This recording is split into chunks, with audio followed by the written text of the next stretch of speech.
Hey there, and welcome back to Build Explain. Last week in part 1 of Stone Explained, we went over the stats of stone and how to use stone structures as a foundation for more complicated buildings, such as our base's latest addition, the Forge. If you missed part 1 of Stone, or are totally new to the Build and Chill series, take a visit to the channel page and check out the playlists. They're separated at each building material based on the natural progression of the game, so you can easily pick the series up where it's most relevant to you.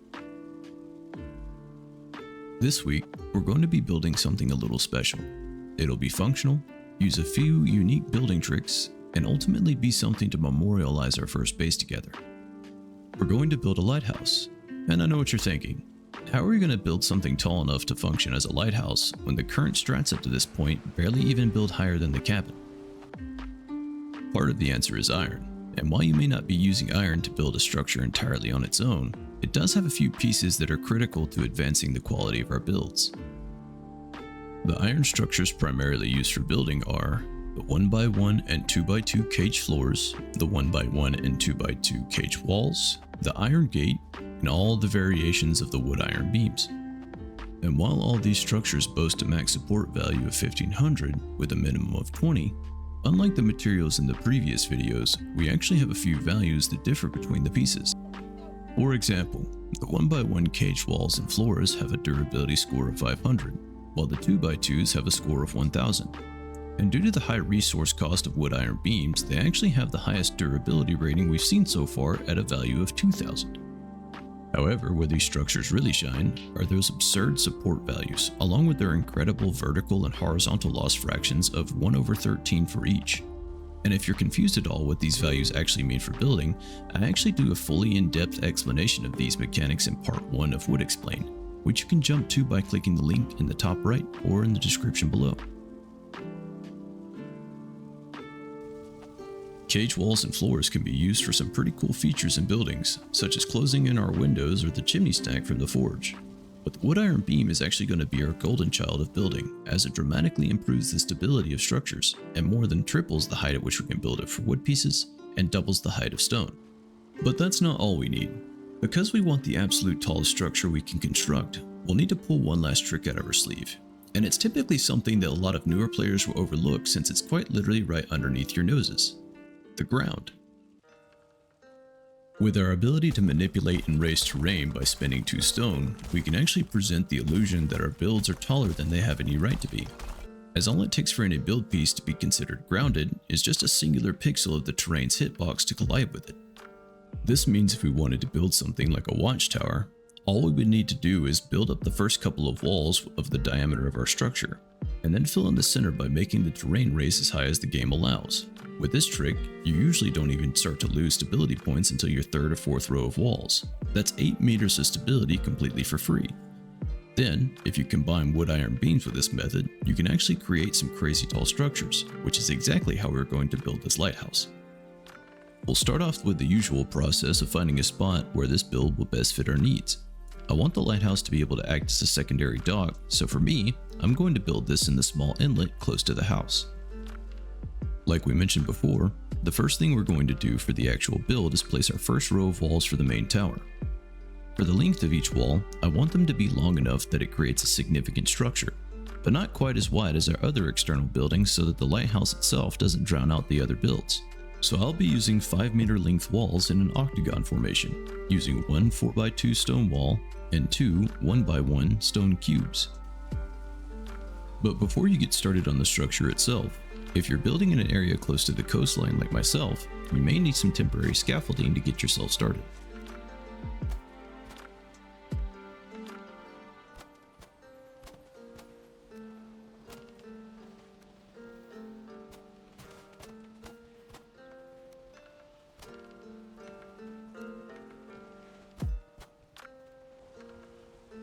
Once that's done, to save yourself some frustration in the future, place the first walls on the lowest terrain in your work area. This makes it to where you don't have to worry about making temporary supports or filling in the gaps later.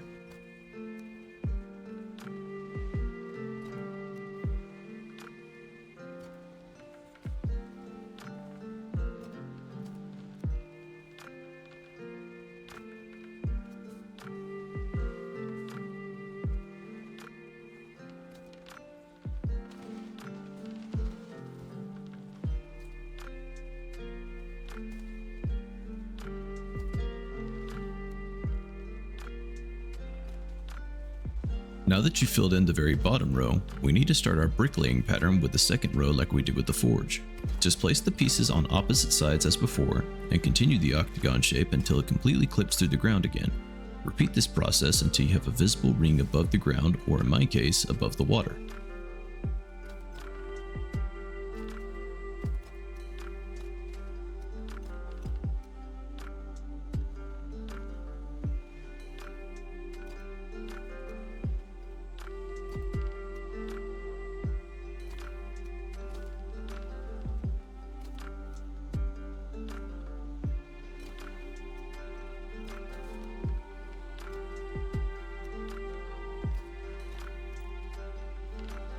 Since we have a good guideline of where the structure is going to be, we need to start raising the terrain.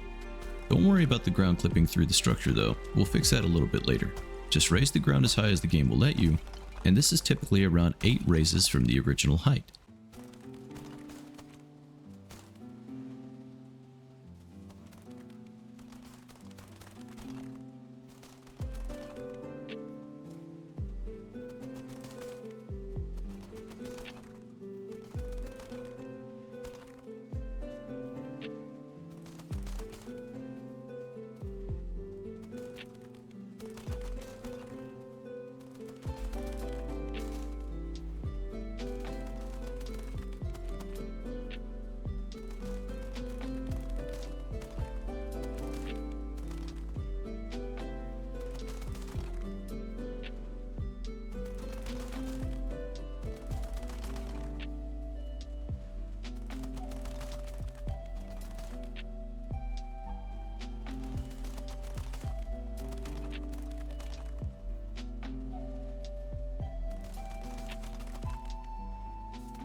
Once you have filled in the entire structure's perimeter, if you built on an uneven slope like myself, you'll notice that the pillar we created reflects the shape of the slope that we built up from.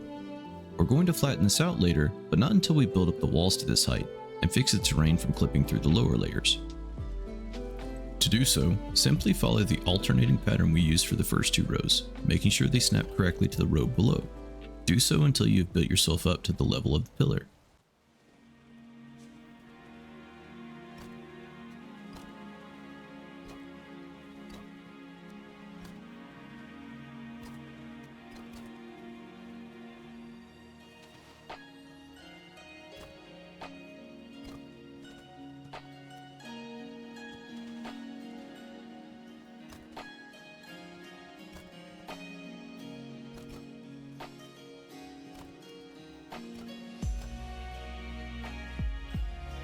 If you run into a situation where the ground is blocking you from seeing the original bottom row, simply take out your pickaxe and hit the bottom of the pillar until the wall is visible again.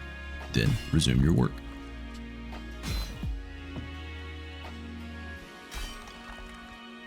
And once you've finished building up your walls and silently swearing at your monitor as you slip off every 10 seconds, I totally didn't just leave that part out. Trust me. Set up some more scaffolding on the top of the pillar just in case you super seriously don't fall off again. Climb back up to the top of the pillar for the 40th time and start smoothing out the terrain from bottom to top. The structure is only going to be able to be as high as the lowest point of the terrain allows, so we might as well make the most of it and make it functional.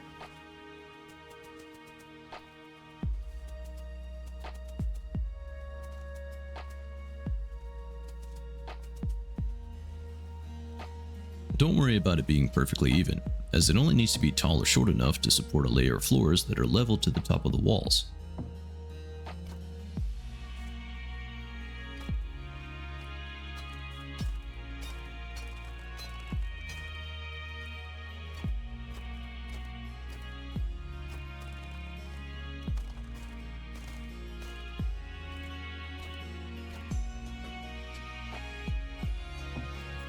Now place the floors, 2 per wall, starting left to right.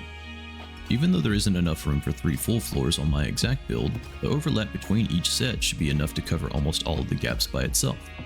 Continue the pattern perpendicular to the walls by playing with the snapping features until there's a small hole left in the center of the floor.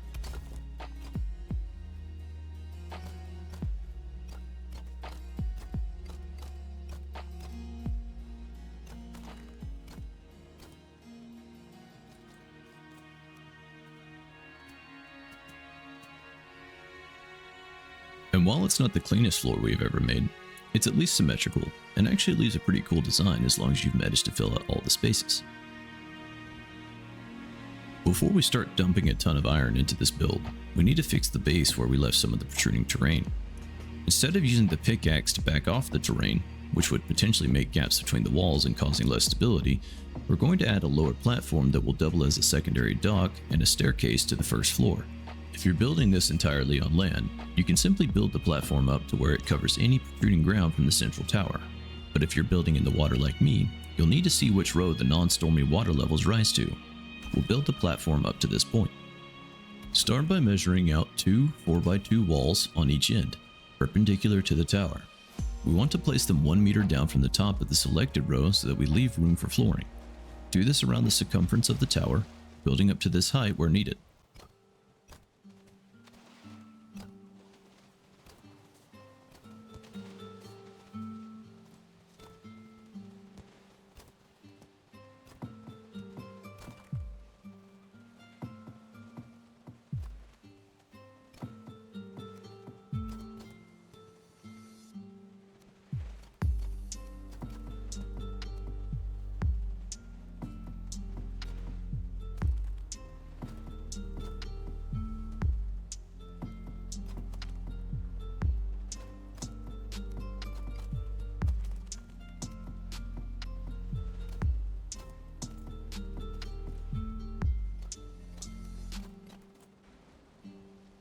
Next, place floor snap to the tower on the outside of each wall.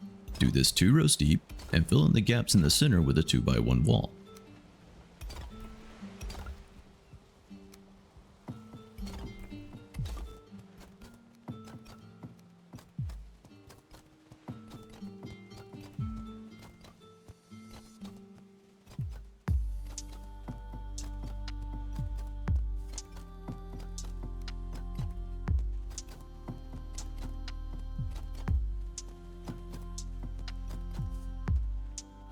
Now let's fill in the corner gaps by placing floor pieces rotated between the orientations of the 2 walls. You'll need to play with the snapping options a bit to get these to place correctly. The goal is to get them to place like we snapped the turns of the walls in the original octagon.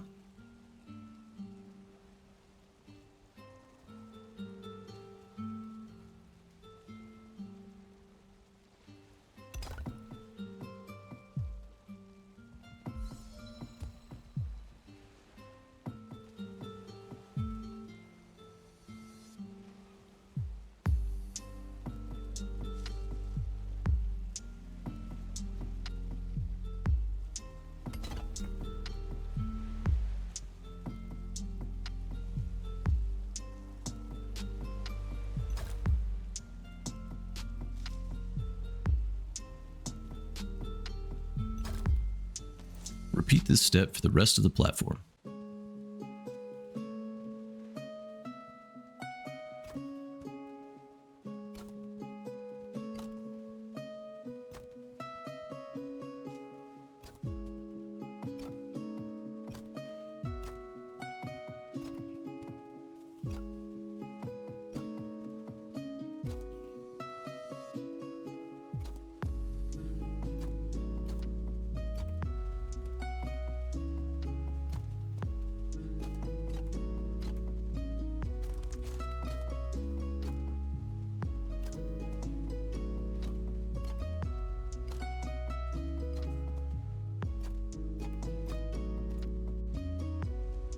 Once completed, you should have an almost perfectly round platform around the exterior. And to tell the truth, I had originally planned to fill in the spaces underneath the platform, but after taking a look from this angle, I'm actually really digging the way this looks, so I'm going to leave it as is and add some details onto it later. Next on the list is the external staircase to the first floor. Pay attention here if you're following this build one for one, because if you want the staircase to look smooth, you'll need to follow this setup exactly. Start by placing the first stair snapped to the end of the wall. Then place one floor snapped to the tall side of the stair. Place another stair on top of that floor. Now we should be starting our first turn. Place a 2x1 snap to the floor in the staircase, and then another snap to the top of the first. Now using the same corner clipping technique as before, change the angle of the next 2x1 by a singular rotation. Place and add another to the same position on top. Before adding the next 2x1, place a floor snap to the same position on the wall as our first stair and build it up to the current height of the staircase. Then, using the corner clipping method again, snap to the floor's corner using the same orientation as the last 2x1. This should create a smooth rounded corner for our stairs. Now simply repeat this process until you've built a platform that is equal height to the first floor.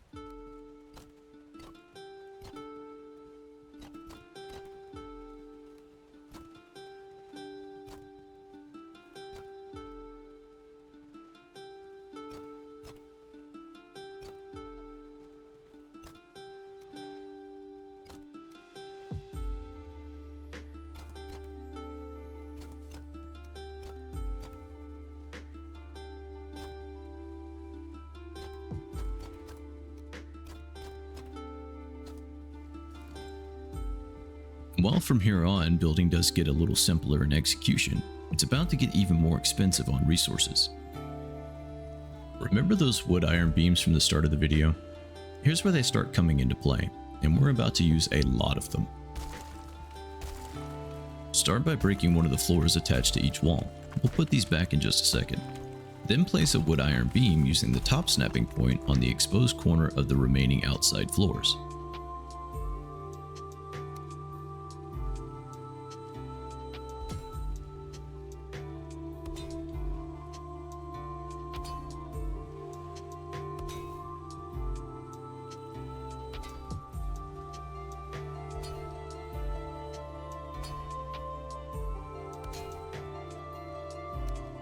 Now we need to check that all the beams that we placed are being flagged as grounded. I got super lucky here and all of mine are. However, if you find one that has been flagged green, just play around with the terrain levels until you get a solid blue color.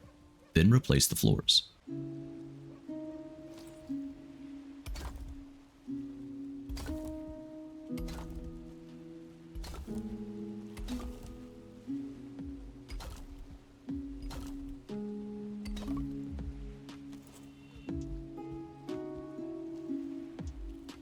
Now we'll do the same thing for the hole that we left in the center, lining these beams up with the ones that we placed on the outside.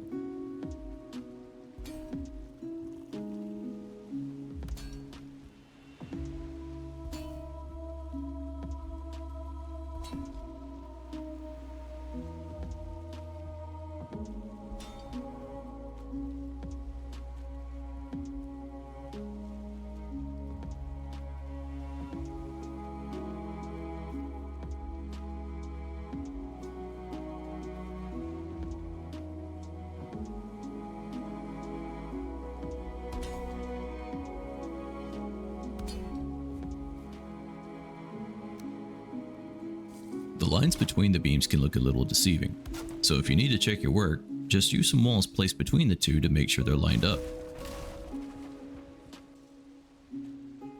Now we build. This process is going to be tedious, take a lot of resources, and might make you fall to your death a couple times. Be patient. The end result is more than worth it in my opinion. On the bright side, it's very simple. Just follow the build pattern that we started earlier in the build, alternating which side the 1x1s are placed on to break up the texture. And as you go, make sure you're adding another layer of wood iron beams as well.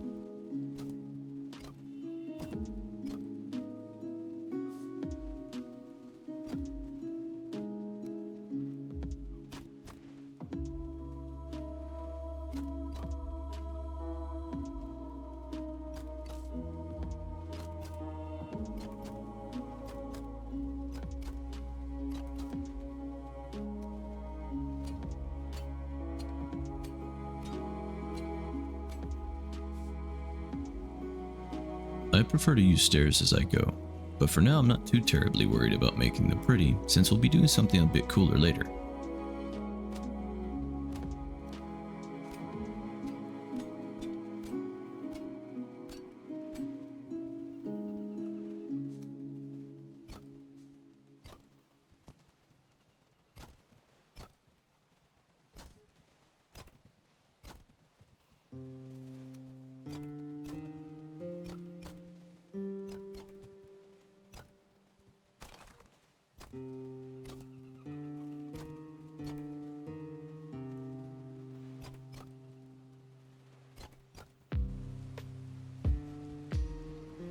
And since we haven't had an excuse to use the iron gate yet, what better time than now? It will also serve as a valid connection for our wood iron beams so that the support is consistent up top.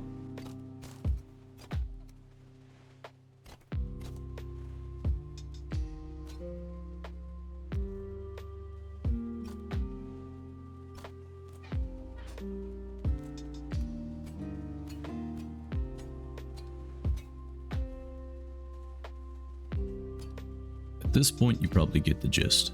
I had the whole recording of the tower construction, but even at 3 times speed because I kept falling so much, it was going to make the video last an extra 20 minutes on its own, so I'm going to skip to the relevant parts.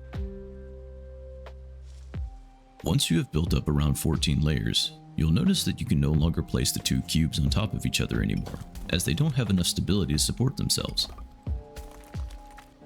In theory, we could wrap horizontal wood iron beams around the entire interior of each row to add 2 more rows to our build, but this build is already crazy expensive for resources, and nearly octupling the amount of iron required takes this build from purely unnecessary to downright wasteful. So instead, we're going to add the top row of flooring 1 meter down from the top row of walls. To do this, we'll need to connect the wood iron beams connected to the stone walls to the central pillar of wood iron beams, from a snapping point made by placing a 1 meter wood wall to the bottom of the top layer of stone walls.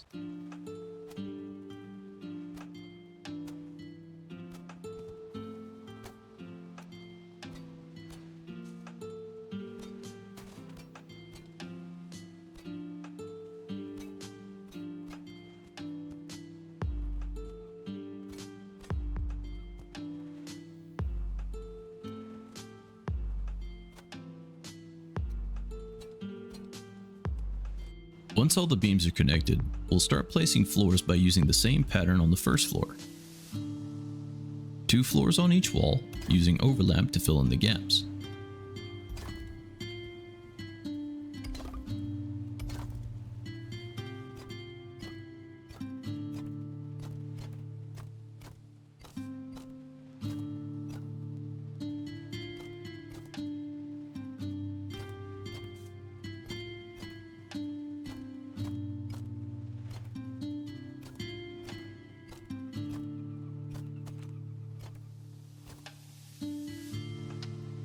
With the top floor finished, we can finally add the light to our lighthouse, but placing it as is leaves a little off center, so we'll shift place a stone floor in the middle so that we can use our crosshairs to directly center the bonfire over the tower.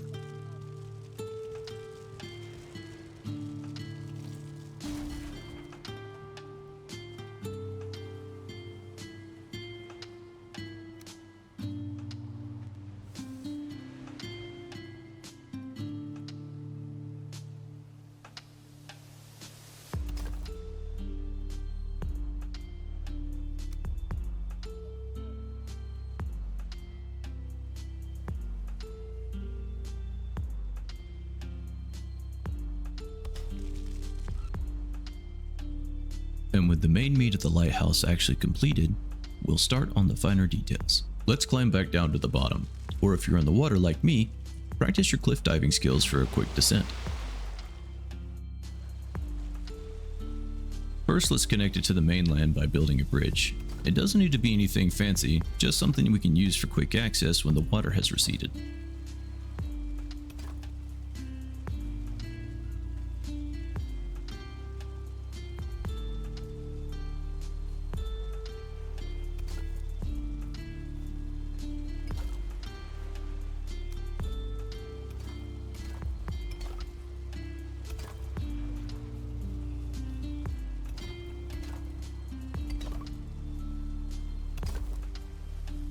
Next, I'm going to add some contrast to our current staircase by adding a wooden facade.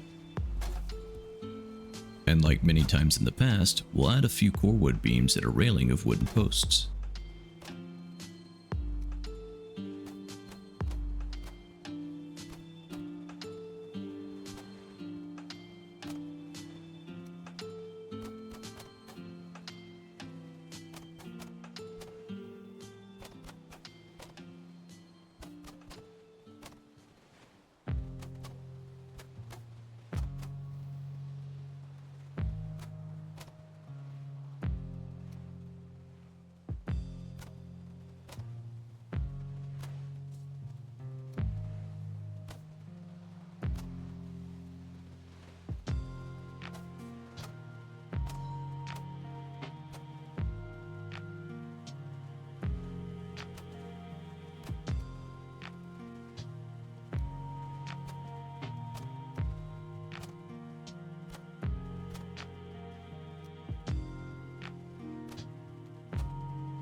Now we need to add in our permanent staircase to the top, and instead of trying to make a spiraling stone staircase work, we're actually going to use a design that we made more than a month ago at this point.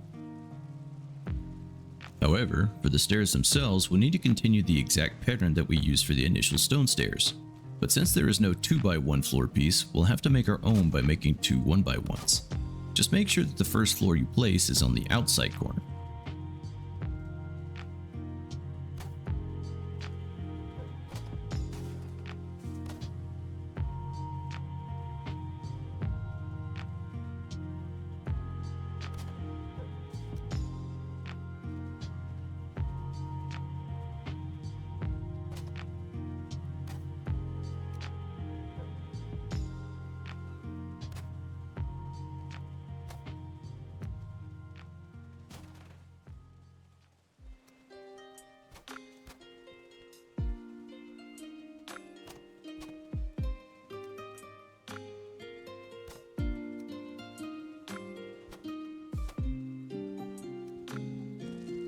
Once the stairs are finished, we're going to need to frame them and give them a railing. Using the same pattern as the staircase in the house, use basic wooden beams to frame up the staircase itself, and 1 meter vertical beams to build up the railing.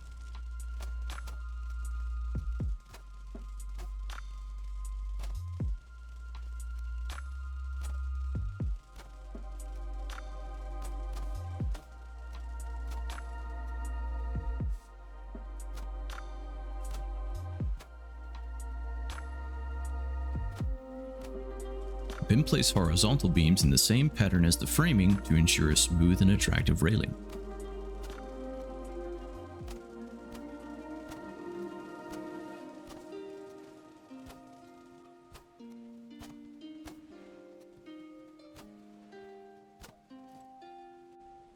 With the staircase finished, we can see the build start to come together a little bit more, but it still looks more like a tower with a fire on top rather than a lighthouse. So let's give it a lantern room. We'll start by placing some core wood beams to support a roof, while also framing and railing our top floor with some horizontal beams.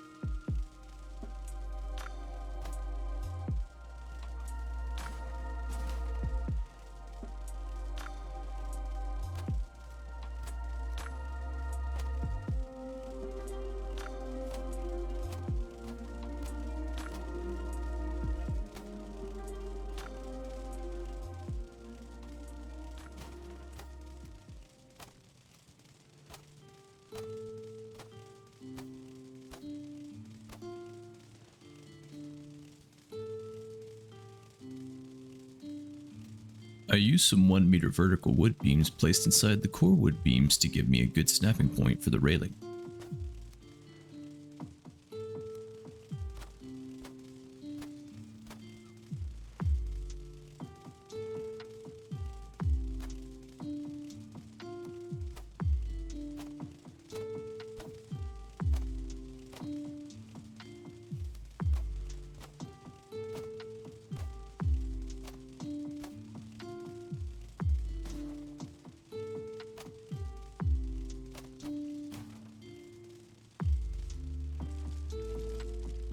For the roof, I initially assumed that we would need to be on some ladders to reach, but as it turns out, we can reach them just fine from the safe and sturdy floor. Place the roofs in a natural snapping points on the core wood framing, and build them up until you have an identical shape to the floors below.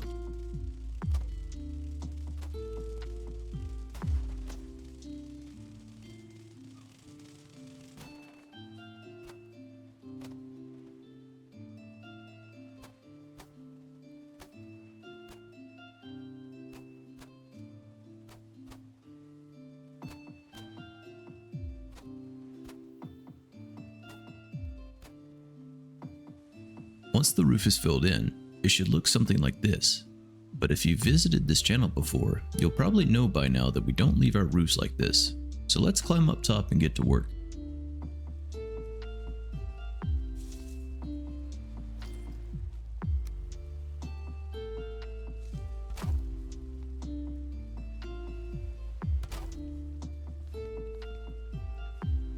Keeping a similar design to our other buildings, all we're going to do is frame the roof pieces to give the overlap a bit more of an intentional look. Use the regular 26-degree and horizontal wood beams for this task.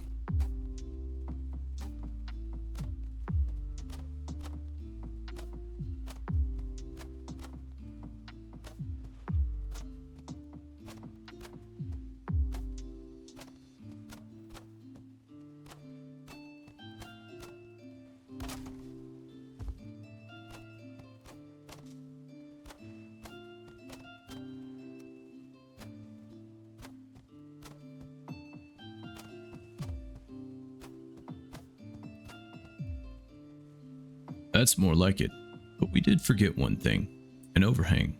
So let's do that now. We'll also add the extra framing needed as well.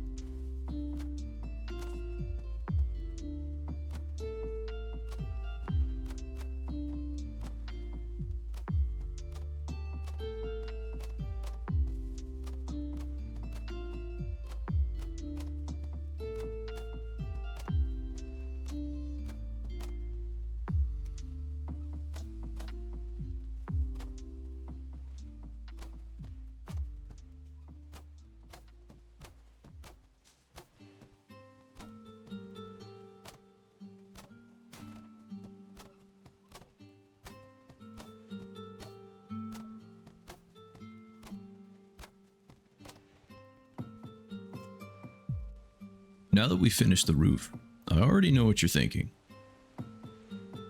But seriously, it's finally starting to look like an actual lighthouse, and we just have a few more details to go. Let's replace the bonfire and give it some more permanent housing. We'll use the iron cages like we did for the forge chimney, but keeping to the octagon shape to blend it in.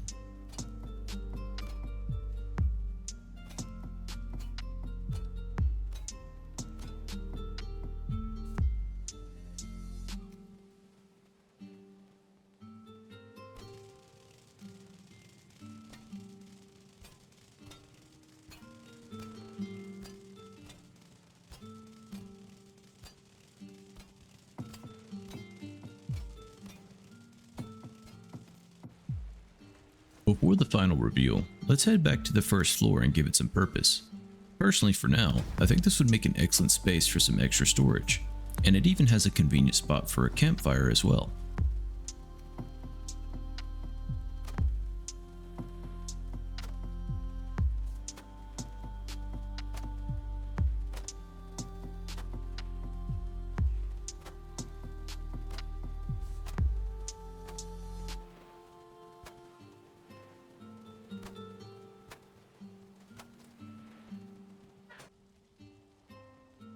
And with that, I think we can call this build complete. While there are many more things that we can add in the future, the amount of materials that this simple, unnecessary project has already cost has been astronomical. But besides all that, today's video was more of a thank you note than anything. The lighthouse completes our first base, and I genuinely couldn't have kept up with the workload without your support motivating me. So as always, if you liked today's video, learned something new, or even just hung out for the vibes, leave a like and subscribe so I know to keep the content coming. See ya.